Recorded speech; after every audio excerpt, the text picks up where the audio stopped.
question is, why are we going over all this? Because we want to actually solve some inequalities. So what we want to look at is something like this. Next one, the 12x plus 5 is greater than or equal to 22. And how do you solve that? Well, you solve it almost exactly the same way you would an equation. And I say almost because there's a catch. And it's a pretty good sized catch. So warning, the big catch is if you multiply or divide both sides of an inequality by a negative number. So this is very specific. If you multiply or divide both sides of an inequality by a negative, then you flip the direction the inequality is pointing.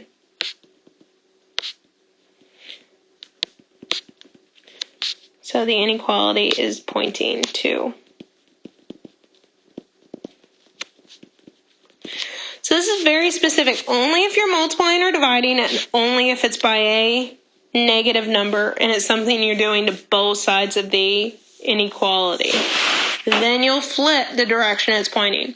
So if it's pointing to the left, it will point to the right. It doesn't actually change the symbol, just changes the direction it's pointing. So let's take a look at a couple examples. Notice, they want all of our final answers to be in this new interval notation. That's the only thing that's different from what you've done in the past. So we'll start out with the x minus 10 is greater than negative 7. So just like a normal equation, what we would do is we'd say, let's get x by itself. So we would add 10 to both sides, which would give us, let's see, x is, notice, you don't change the inequality because we added or subtracted. We didn't even multiply or divide, let alone we certainly didn't do anything by a negative. So this is just x's. It's going to stay as a greater than. However, on the other side, let's see what we have. We have a negative 7 plus 10, which is going to give us a positive 3. So the problem is in the past, we could leave this as our final answer. We could leave it as x is greater than 3 and be done. We can't now. They want our answer in interval notation. So I need to figure out what the graph is going to look like. So here's 3.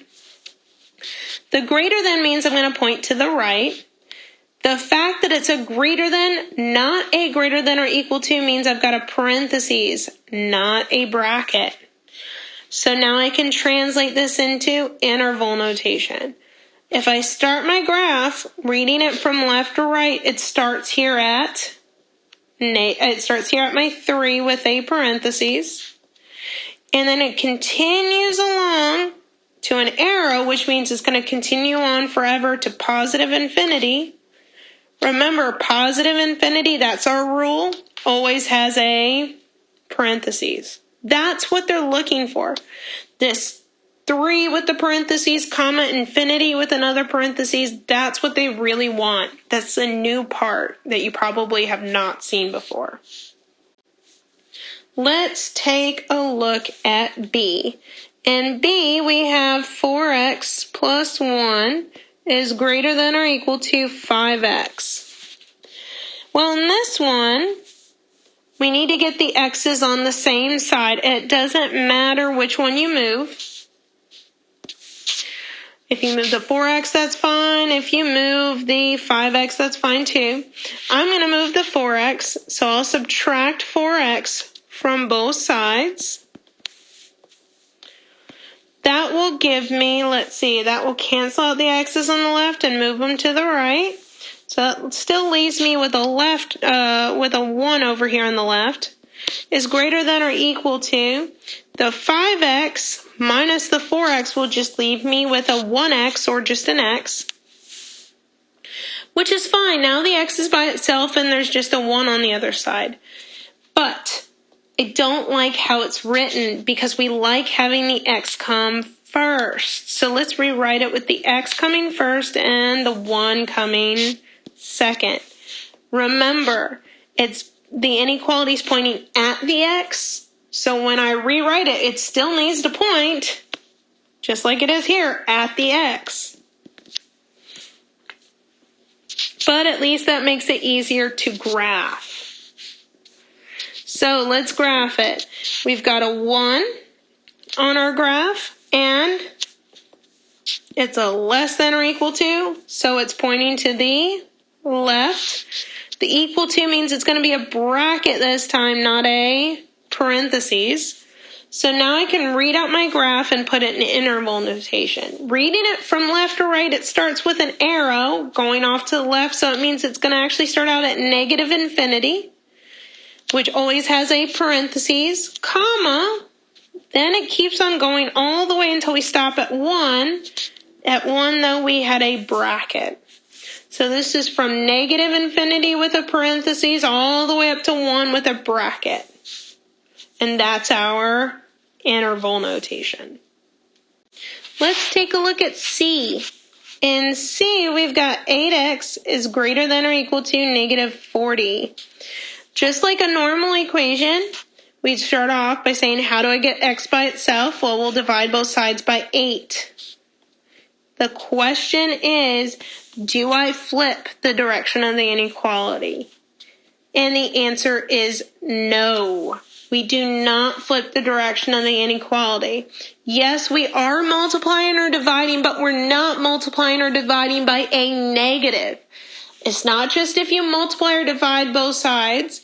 It's if you multiply or divide both sides by a negative that you actually flip it. We did not multiply or divide both sides by a negative, so it stays the same.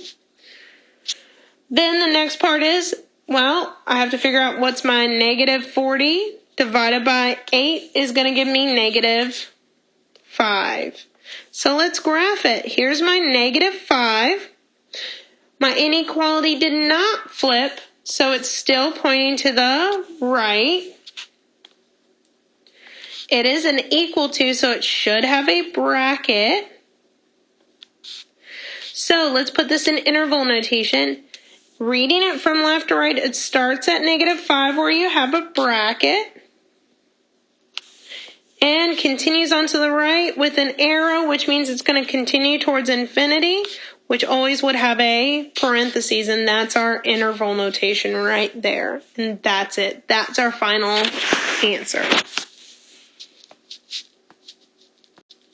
Let's take a look at D. In D, we have negative 20x is less than 60. In this one, again, we try to get x by itself by dividing both sides by a negative 20. Here's the problem. When we divide this one, we're dividing both sides by a negative. So that's when we flip our direction. So instead of being a less than, now it's going to be a greater than. It's just going to switch the way it's pointing. Now we did this so that this would get rid of the 20s and the negatives, leaving us with just the x. Now on the right-hand side, I now have a 60 divided by negative 20, which is negative 3. So it flipped directions. Now x is greater than negative 3. Here's negative 3. Greater than means it's pointing to the right. Greater than but not equal to means I should have a parentheses, not a bracket. So if I were to trace this graph, it starts out with a parentheses at negative 3 on the left, comma. It continues on forever. I'm getting an arrow off to the right, which means towards infinity. Remember, infinities always use a parentheses as well. So, always use a parentheses as well. So that's our final answer. Negative 3 with a parentheses all the way to infinity with another parentheses, and that's our interval notation.